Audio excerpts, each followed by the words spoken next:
Šį gražų pirmadienio rytą pradedu rožinėmis kojinėmis ir peškomis, nes Lexusą palikau servize. Ne bet kokiame servize, o specializuotame servize. Spėkit, kas prie babkių. O Lexusą servize iš esmės palikau dėl to, nes mano 120 purtasi vairas. Smarkiai purtasi vairas. Ir aš žinau, ką jūs galvojat. Galbūt padangos blogos, galbūt balansavimas blogas, galbūt šitas problemos, bet esmė tame, einu per gatvę, tai kad neperpistų manęs. Esmė tame, kad padangos yra naujos ir suvedimas darytas irgi prieš kažkur 1000 km. Realiai prieš man jį pat pastatant žiemai pernakvoti į garažą, viskas buvo padaryta. Ir aš neatsimenu, ar man purtė ar ne. Tai dabar iš esmės visą šitą reikalą reikės išsiaiškinti, ar tikrai yra ta problema. Kitas dalykas yra tas, kad jeigu problema bus ratlankiuose, nes kartais būna, kad tiesiog pats ratlankis yra išsikreipęs ar kažkas problema, aš nežinau, ar man apsimoka juos tvarkyti, nes jie yra R17, jeigu neklystu, kas Lexuse yra turbūt, ne mažiausi, nes mažiausiai, man atrodo, 16 eidavo, bet, tikrai 18 jie atrodo žiauriai gerai. Tai jeigu bus problema ratlankiuose, reikės smarkiai galvoti apie tai, ar tiesiog neišmestų ratlankių, padangų neparduoti ir galbūt nusipirkti kažką gražaus.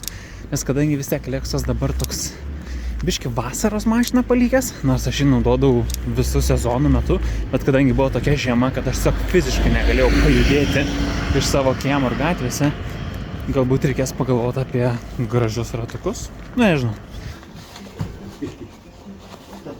Taigi atsimti Lexusą dėl ratų. Aha. Kaip ten? Lexusą mes ten pabalansavom, bet žinau, ten padangos joja. Padangos? Bet jos štuką kilometrą jom. Kinietiškas, neimas, tai čia nesistebėjo. Gali būti, kad susistovi. Šiaip jisai stovėjo visą žiemą garaže. Gali būti dėl to? Gali. Nes aš jį parsivariau realiai, 100 km. Gali būti, kad jeigu ant tų padangų stovėjo, Jo, faktas. tai susistovi padanga. Vienu žodžiu taip, dabar pabalansavo ir tas priekinės, ta prasme, permetė į galvą. Apkeitė. Tai vienu žodžiu, žiūrėk, dabar galbūt tas padėjo. Jeigu nepadės, tai turėk tada omeny, kad jau padangų aš nepataisysiu jau. Gerai.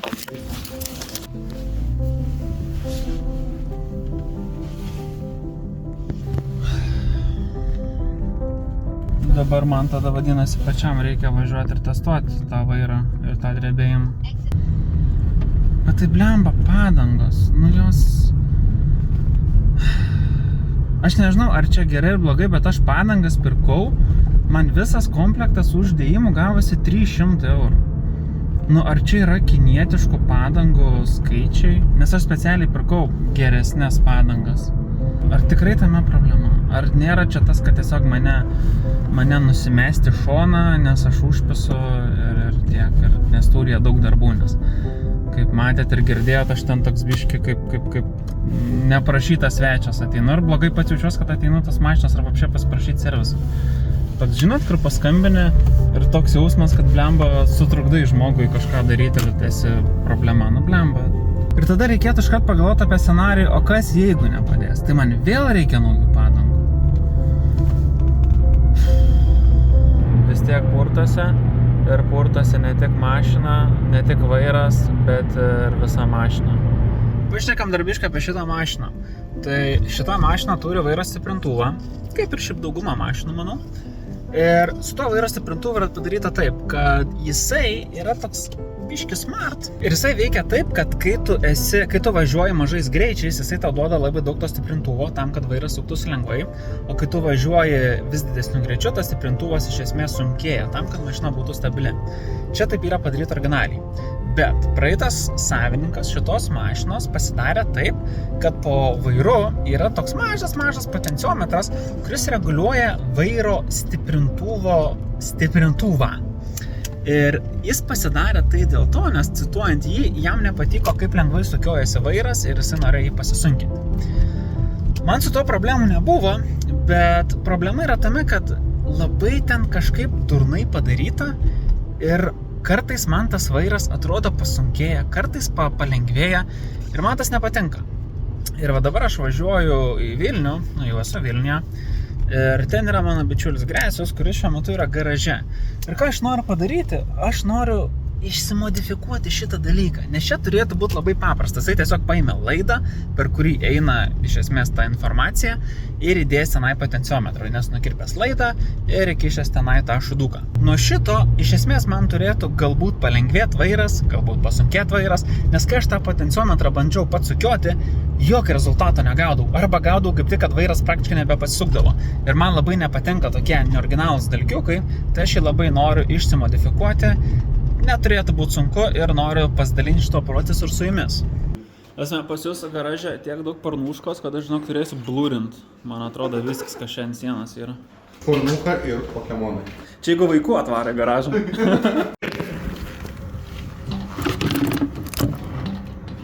O, wow.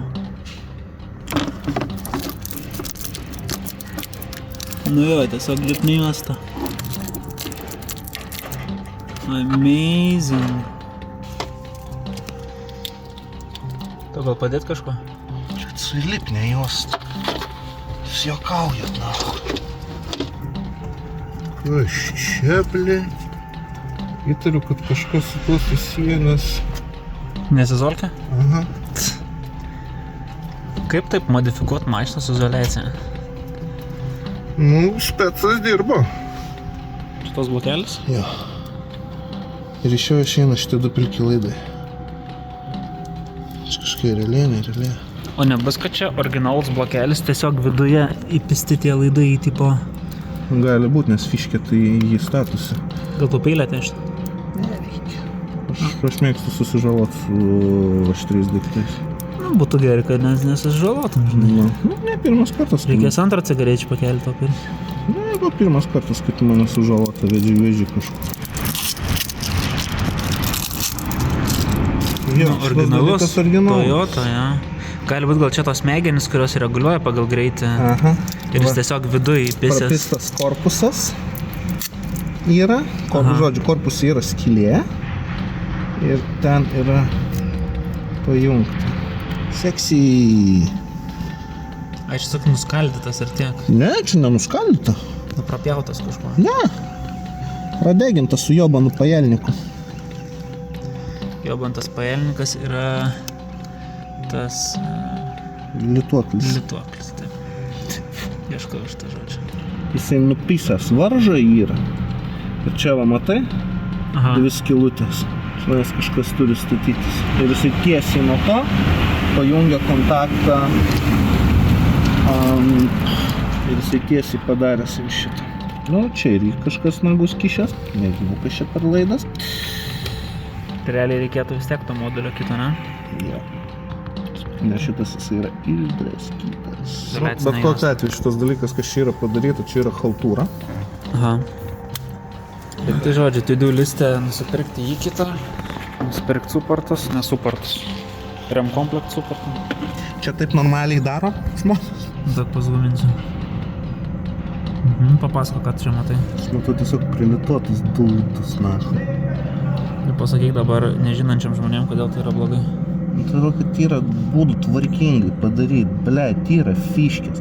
Laidai, nahui, net nenukarpyti, nugraužti dantim. Kaip suprantu, Gresiaus aprūvo negavo šitą modifikaciją? Ne, modifikacija yra gera. Aš nieko dėl to negaliu pasakyti, ta prasme, kad tu gauni aktyvią vairo kolonėlę, čia yra quite fun, zaibys dalykas, bet, būtų lauks, pasidaryk, tu tvarkingai. Aišku, čia gražu nebus. Ne, tai Gresius, taigi aš čia viską imsiu lauk paskui. Nes čia gražu ir nebuvo, bet bent jau, žinai, užizoliuot. Jo, aš paskui vis tiek keisiu, žinai. Parvažiuosiu Panevėžį ir jau tvarkysiuos kažkada čia. Žinai, dabar Panevėžį golfą stovi nevažiuojantis, tai aš net negaliu labai garažą, žinai, listi. Arba golfą išsistumti Lexusą. Jo, kaimo Frontera. O kaimo Frontera. Tarsi, jokia absoliučiai mano veikla taip nedomina žmonių kaip Frontera, bet problema, kad Fronterai reikia tiek daug pinigų norint atgaivinti, kad tiesiog... Bet ten kėbulas bent yra joje? Yra, žinai. Nu, tipo, yra potencialo joje, bet tarsi, ten tiek daug reikalų, čia realiai, full time projektas turi būti. Ir aš turiu uždirbti daug pinigų, kad galėtų montuoti. O tai gerai, jeigu matai ten daug visokių panašių laidų su ta pačia izoliacija, kaip manai, kas čia dar priburtų yra? Čia, aš sakau, vienas dievas tai žino. Ir kai pradės šitie dalykai puliuoti, aš tau sakau, čia tau ne elektriko egzorcisto reikės. Geros žinios. Aš tikiuosi, jūs atsimena tai, kad aš skundžiausi, kad man purto vairas. Ir man sakė, kad yra blogos padangos. Padangos yra naujos. Yra padarytas suvedimas, yra padarytas rato balansavimas, bet man vis tiek purtosi vairas. Bet ką aš pastebėjau, kad tu važiuoji autostradą, antra juosta, autopilotas, kelias yra visiškai lygus ir tau purto vairą. Bet po kokių 15 sekundžių tas purtimas pasibaigia ir nebepurto vairo. Ir tada po kurio laiko vėl pradeda purtyti vairą. Ir man niekaip nesiraša pagalvoti, kad čia yra problema padangose. Nes koks šansas, kad visos 4 padangos yra brokuotos? Nes man tas padangas apkeitė pusėmis ir teoriškai turėtų tą problemą perskelti galą, jeigu tai buvo tikrai priekinės padangos. Bet koks šansas, kad visos 4 padangos yra brokuotos? Aš manau, žiauriai mažas. Ir problema yra tame, kad kai nuveži mašiną į servizę, tau tiesiog pasiūlo patį lengviausią, akivaizdžiausią variantą, kuris mano nuomonė tai nėra teisingas.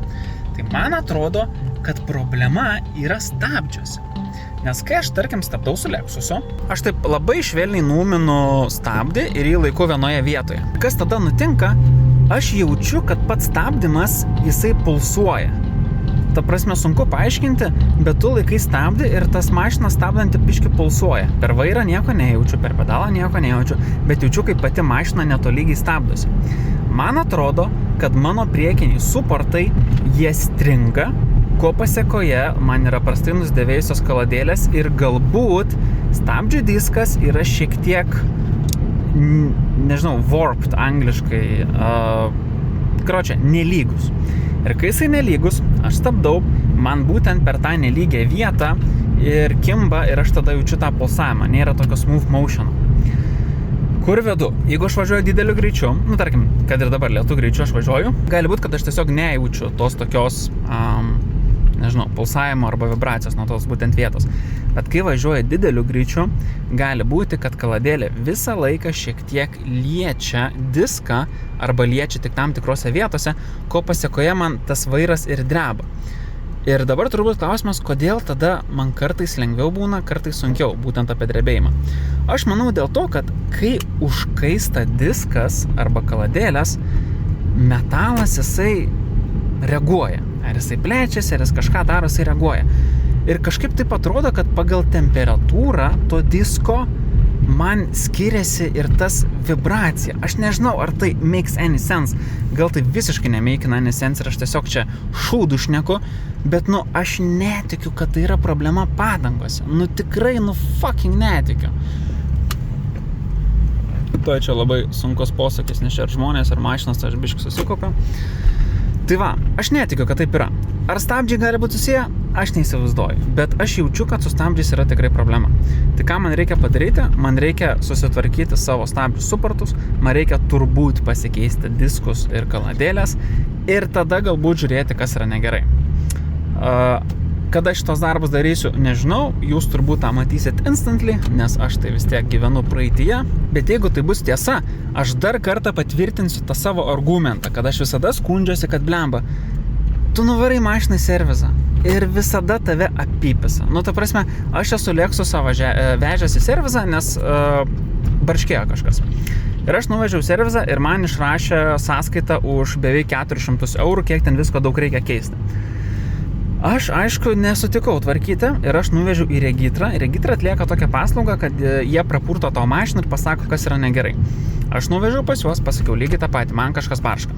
Regitrui man pasakė vieną detalę, kurią aš keičiau kažkada čionai, vieną detalę, kad jinai bloga. O sakau, visos kitos kaip, ir aš pagal tą sąrašą aš jam vardinu. O kaip tarkim šitas eilėm blokas, o kaip tarkim tas.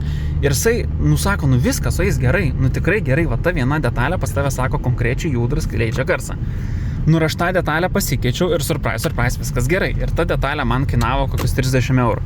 Ir ta prasme, ir tada man gimsta tas pyktis, kad tave skemina, tiesiog lygioje vietoje skemina. Ir tu neturi kaip patikrintų ar something like that. Ir dabar lygiai tas pats, aš vėl nuvežiau servizą ir vietoj to, kad kažką patikrintų, pažiūrėtų, pagalvotų, jie tiesiog keis padangas. Ir fun fact, būtent tas servizas ir užsiema ratų remontų ir padangų prekybą. Tai faktas, kad jie yra interesuoti kišt man padangas, nupirksiu aš tas padangas, man visiškai taip pat purtysis vairas ir tada sakys, soriukas, žinok, padangos geras, kažkas tau kita yra.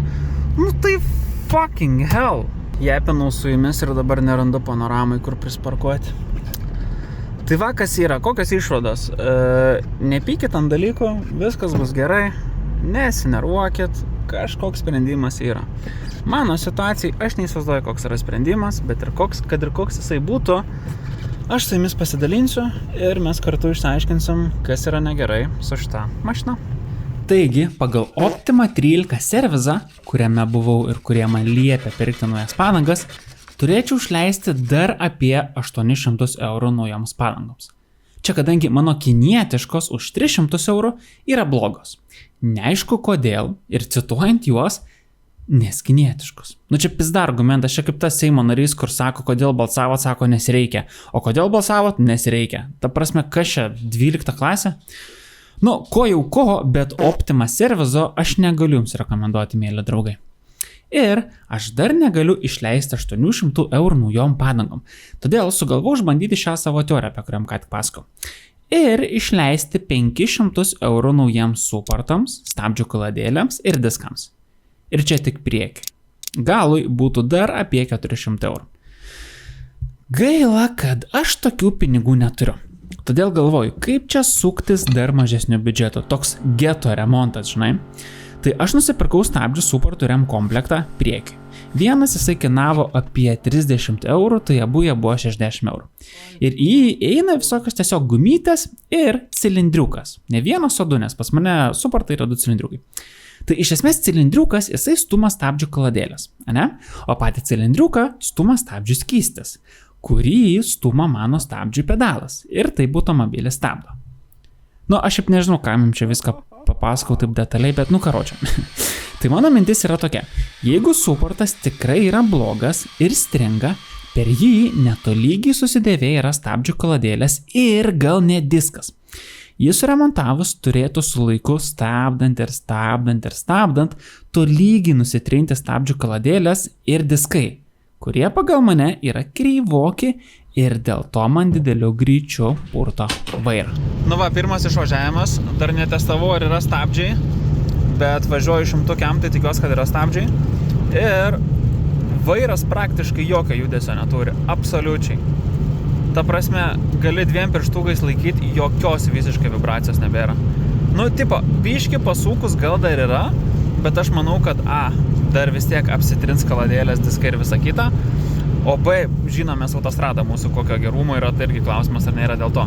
Tu navarai į Optima 13 servizą ir kuris yra, by the way, jų yra nemažai Lietuvoje ir jie yra, žinomas servizas. Ir jie tokius šūdus daro.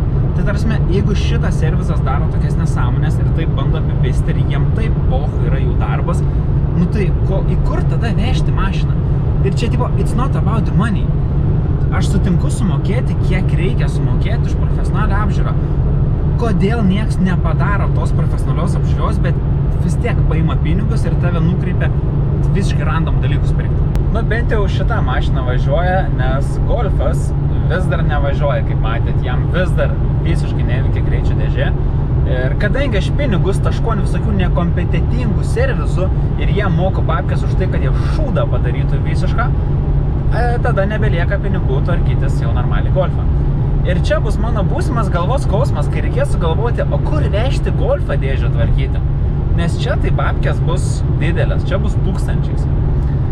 Tai neįsivaizduoju, tarsi reikės tiek researcho pasidaryti, oh my goodness, persiskaityti rekvizitus, persiskaityti komentarus apie tas įmonės. Ir aišku, persiklaus visų draugų, kas galbūt yra susidūręs ir tiesiog realiai kaip senovį ieškoti, kas yra pas ką darę ir kas turi kokių rekomendacijų. Nes jeigu tu tiesiog varai servizą, kuris prisistato kaip profesionalus servizas, tarkim, kaip Optima 13, aš atsiprašau, kad aš vis nukrypstu, bet aš nuoširdžiai pykstu, žinai, ant to, kad, ta prasme, tokie nekompetitingi žmonės dirba. What the fuck? Tai va, labai gaila, kad golfas iš esmės nebevažiuoja visiškai, nes būtų dar galima nuvežti kokį kitą miestą suremontuoti, nes man tas nėra problema. Tarkim, jeigu su šituo Lexusu bus problema, aš esu pasiruošęs vežti pas vieną žmogų į Vilnių, tik tam, kad žinočiau, kad tikrai profesionalus, kompetentingas žmogus jį tvarkys ir sumokėti jam už tai atitinkamą atlygį. Golfui aš net nežinau, pas ką įvežti reikės. Tiesiog neįsivaizduoju. Taigi, po mano suporto perrinkimo praėjo virš mėnesio laiko. Ir emocijos yra šiek tiek nuslūgusios ir ką galiu pasakyti, man tas pilnai padėjo. Dabar aš persirinkau ir kitą pusę. Ir kita pusė nebuvo tokia bloga, bet jai irgi biškai reikėjo darbo. Ir ką aš galiu pasakyti, aš net jaučiu, kaip ta mašina lengviau pajuda iš vietos, lengviau stabdosi, ta prasme tokia visai yra smooth ir tokia švelnesnė. Ir kas svarbiausia, autostradoje važiuojant dideliu greičiu, tarkim 130, nesipurto vairas. Su šitom padangom nesipurto vairas, visiškai stovi idealiai. Nors man rašo žmonės Instagramą, kokias jie patirtis yra turėję, kaip ta prasme užčerdžina juos, kad sąskaita būna didelė, padaro darbą ir tas darbas nieko nepakeičia. Tada vėl čerdžina, kol galų gale sutvarko. O tada dažnai nuveža į kitą servizą ir tas kitas servizas sako, kad, seni, tavo dalis net nebuvo pakeistos, o tiesiog paimti pinigai už jokį darbą. Tarsime, va, tokioj realybėj servizų mes gyvenam Lietuvoje. Tai aš labai tikiuosi, kad jūs savo mašiną aptarnaujate patikimuose servizuose, kurie tikrai myli tai, ką daro ir jiems rūpi tai, ką daro. O kas tokių servizų nežino, tarkim aš, linkiu sėkmės ir kad galbūt ateityje sužinosime apie tokius, galbūt atsiras kokių sąžiningų servizų federacijai, kurią norint įstoti, reikės įrodyti, kad tu nesi fucking išgama kažkoks. Iš mane šiandien tiek, varau. Pasportuosiu, šiandien krūtinės ir rankų dieną, man atrodo. Bet neliūdėkit, aš kaip visada palieku jūsų šmaikštuku ir susitiksim kitą kartą, gal net kokioj mašinos apžvalgoj. Ką dabar pradėjau daryti. Gerai, aš labai jūs myliu. Bye bye.